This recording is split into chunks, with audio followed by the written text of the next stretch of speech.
नमस्ते दोस्तों, मैं Urmila Salunkhe Vivekananda academy of human excellence के यूट्यूब चैनल पर आप सभी का स्वागत करती हूँ।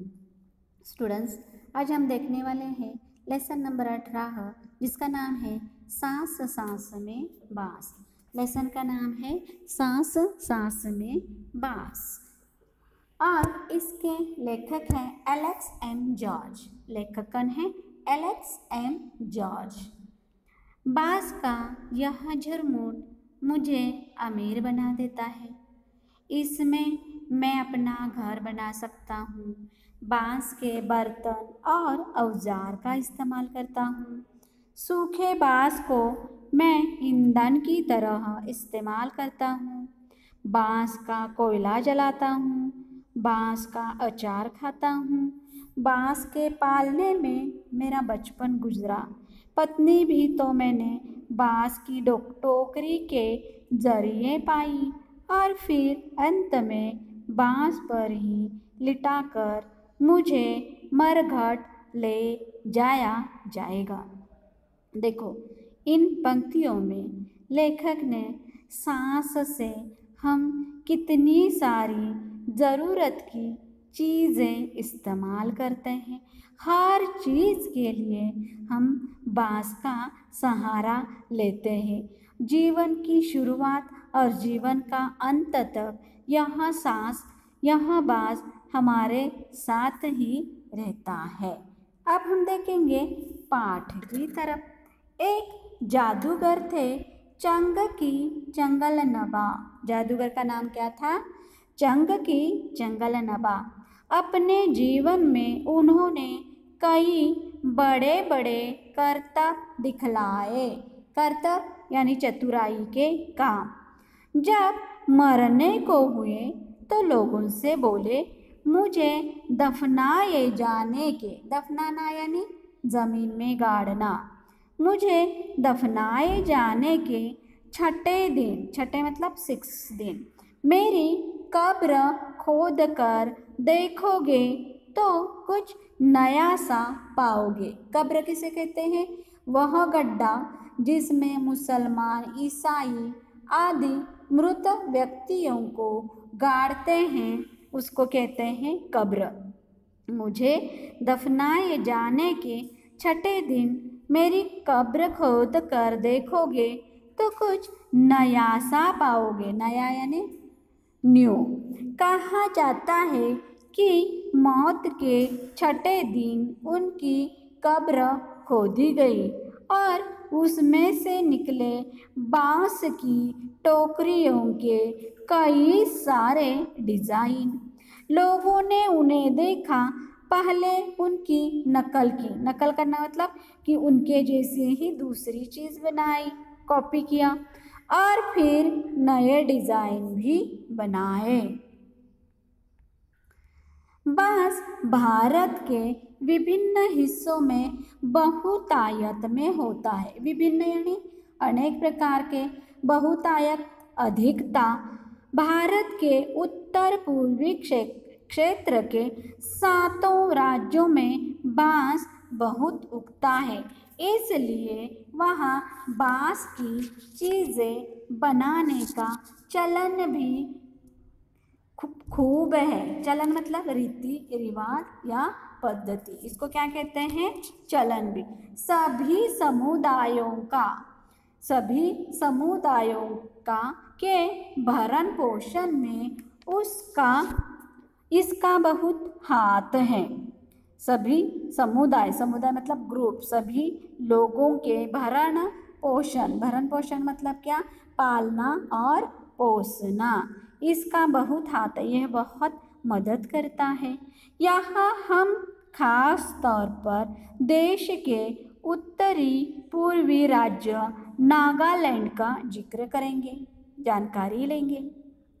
अन्यों की तरह हरेक नागा किसे कहते हैं? नागालैंड में रहने वाले को। नागा भी बांस की चीज़ें बनाने में उस्ताद होता है। उस्ताद यानी माहिर होता है, स्कॉलर होता है, होशियार। कहा जाता है कि इंसान ने जब हाथ से कलात्मक यानी सुंदर, कलात्मक चीज़ें बनानी शुरू की।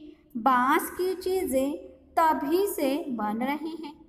ज़रूरत के अनुसार इसमें बदलाव हुए हैं और अब भी हो रहे हैं। कहते हैं कि बांस की बुनाई का रिश्ता उस दौर से है जब इंसान भोजन इकट्ठा करता था। पहले लोग क्या करते थे? इकट्ठा आकर ही सबका खाना एक साथ बनाते थे। शायद भोजन इकट्ठा करने के लिए ही उसने ऐसी डलियानुमा चीज़ें बनाई होंगी। डलियानुमा मतलब कैसे? बड़ी टोकरी, क्या पता बया जैसी किसी चिड़िया के घोंसले से टोकरी के आकार और बुनावट की तरकीब हाथ लगी हो। शायद उन्होंने चिड़िया का घोंसला देखकर उसके द्वारा ही उन्होंने इसका इस्तेमाल, उनके हाथ कोई आइडिया, तरकीब यानी कल्पना, आइडिया हाथ लगी हो। बांस की बुनाई का सफ़र चाहे जैसे शुरू हुआ हो, चंग के चंगल बना की कब्र या बया का घोंसला, लेकिन जहाँ खूब बांस होते हैं वहाँ के लोग इनकी चीज़ें बनाने में माहिर भी खूब होते हैं। माहिर मतलब क्या? वह बहुत अच्छी अच्छी चीज़ें बनाने में बहुत होशियार होते हैं। नहीं, माहिर भी होते हैं। नहीं भाई, बांस से वे केवल टोकरियाँ ही नहीं बनाते, बांस की खपचियों से ढेर चीज़ें बनाई जाती हैं। ढेर यानी बहुत सी बनाई जाती हैं, जैसे तरह तरह की चटाइयाँ, टोपियाँ, टोकरियाँ, बर्तन, बैलगाड़ियाँ, फर्नीचर, सजावटी सामान, जाल, मकान, पुल और भी न जाने क्या क्या। देखा कितने सारे अलग अलग प्रकार की चीज़ें इस बांस से बनाई जाती हैं। असल में ऐसे ही एक जाल जकाई से मछली पकड़ते हैं। छोटी मछलियों को पकड़ने के लिए इसे पानी की सतह पर रखा जाता है, ऊपरी हिस्से पर, या फिर धीरे धीरे चलते हुए खींचा जाता है। बांस की खपचियों को इस तरह बांधा जाता है कि वे इस शंकु का आकार ले ले। शंकु यानी खूंटी। इस शंकु का ऊपरी सिरा अंडाकार होता है। अंडाकार यानी अंडे के आकार का। निचले नुकीली सिरे पर खपचियाँ एक दूसरे में गुंथी हुई होती हैं। खपचियों से तरह तरह की टोपियाँ भी बनाई जाती हैं। असम के चाय बागानों के चित्रों में तुम्हें लोग ऐसी टोपियाँ पहने दिख जाएंगे। और हाँ, उनकी पीठ पर टंगी बांस की बड़ी सी टोकरी देखना न भूलना। जुलाई से अक्टूबर घमासान बारिश के महीने। घमासान यानी घनघोर, बहुत अधिक, यानी लोगों के पास बहुत सारा खाली वक्त। वक्त यानी समय, या कहो आसपास के जंगलों से बांस इकट्ठा करने का सही वक्त। आमतौर पर वे 1 से 3 साल की उम्र वाले बांस काटते हैं। बूढ़े बांस सख्त होते हैं। बूढ़े यानी 4-5 वर्ष की आयु वाले बांस को बूढ़े बांस कहते हैं। बूढ़े बांस सख्त होते हैं और टूट भी जाते हैं। सख्त यानी कठोर, और कठोर होने की वजह से टूट जाते हैं। बांस से शाखाएं, शाखाएं यानी क्या? टहनियाँ। बांस से शाखाएं और पत्तियाँ यानी पत्ते अलग कर दी जाती हैं। इसके बाद ऐसे बांसों को चुना जाता है जिसमें गठाने दूर दूर होती हैं। गठाने यानी गांठ।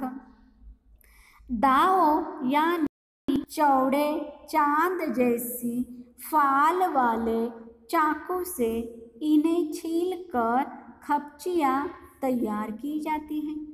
पतली पतली खपचियों की लंबाई पहले से ही तय कर ली जाती है। मसलन यानी फॉर एग्जाम्पल, उदाहरण के रूप में आसन जैसी छोटी चीज़ें बनाने के लिए बाँस को हर एक गठान से काटा जाता है। अगर हमें आसन बनाना है तो बाँस के वहाँ पर जो जो भी गांठ होती है उसको काटा जाता है। लेकिन टोकरी बनाने के लिए हो सकता है कि 2 या 3 या 4 गठानों वाली लंबी खपचियाँ काटी जाए।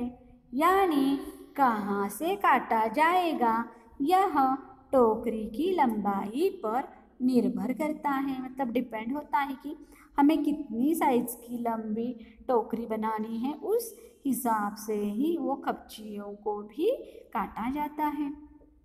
आमतौर पर खपचियों की चौड़ाई 1 इंच से ज़्यादा नहीं होती है। चौड़ी खपचियाँ किसी काम की नहीं होती। इन्हें चीरकर पतली खपचियाँ बनाई जाती हैं। पतली खपचियाँ लचीली होती है। लचीली मतलब फ्लेक्सिबल। खपचियाँ चीरना उस्तादी का काम है। उस्तादी मतलब कारीगरी, होशियारी। हाथों की कलाकारी के बिना खपचियों की मोटाई बराबर बनाए रखना आसान नहीं है। इस हुनर यानी कला को, इस हुनर को पाने में काफ़ी समय लगता है। देखो, कोई भी चीज़ हम प्रैक्टिस से ही वहाँ उसके बारे में हमें बहुत सी जानकारी होती है। टोकरी बनाने से पहले खपचियों को चिकना बनाना बहुत ज़रूरी है। चिकना यानी कैसे? प्लेन और अच्छी तरीके से। यहाँ फिर दाव काम आता है। दाव क्या होता है?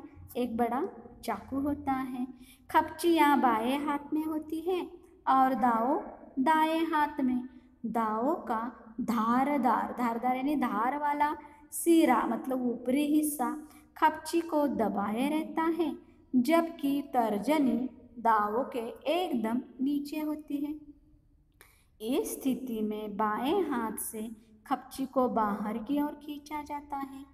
इस दौरान नया अंगूठा दाव के अंदर की ओर दबाता है और दाव खपची पर दबाव। देखो यहाँ पे जो पिक्चर दिखाया है, हाथों से कैसे पकड़कर दावों से उसको काम में लाया जाता है। जब तक खपची एकदम चिकनी नहीं हो जाती, यह प्रक्रिया दोहराई जाती है। चिकनी यानी एकदम से प्लेन, उसके ऊपर बिल्कुल भी किसी भी प्रकार का रफनेस नहीं होना चाहिए। इसके बाद प्रक्रिया मतलब क्या? किसी कार्य को करने का ढंग। इसके बाद होती है खपचियों की रंगाई। इसके लिए ज़्यादातर गुड़हल, इमली की पत्तियों आदि का उपयोग किया जाता है। काले रंग के लिए उन्हें आम की छाल में लपेटकर कुछ दिनों के लिए मिट्टी में दबाकर रखा जाता है।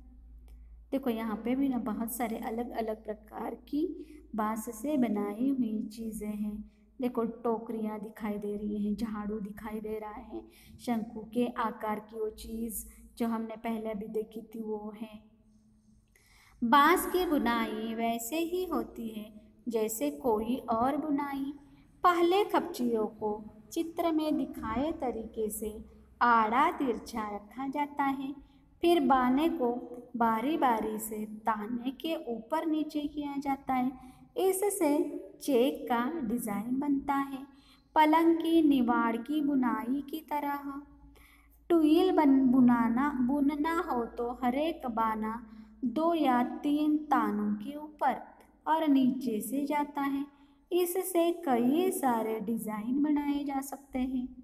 टोकरी के सिरे पर खपचियों को या तो चोटी की तरह गूंथ लिया जाता है या फिर कटे सिरों को नीचे की ओर मोड़कर फंसा दिया जाता है और हमारी टोकरी क्या हो जाती है, तैयार।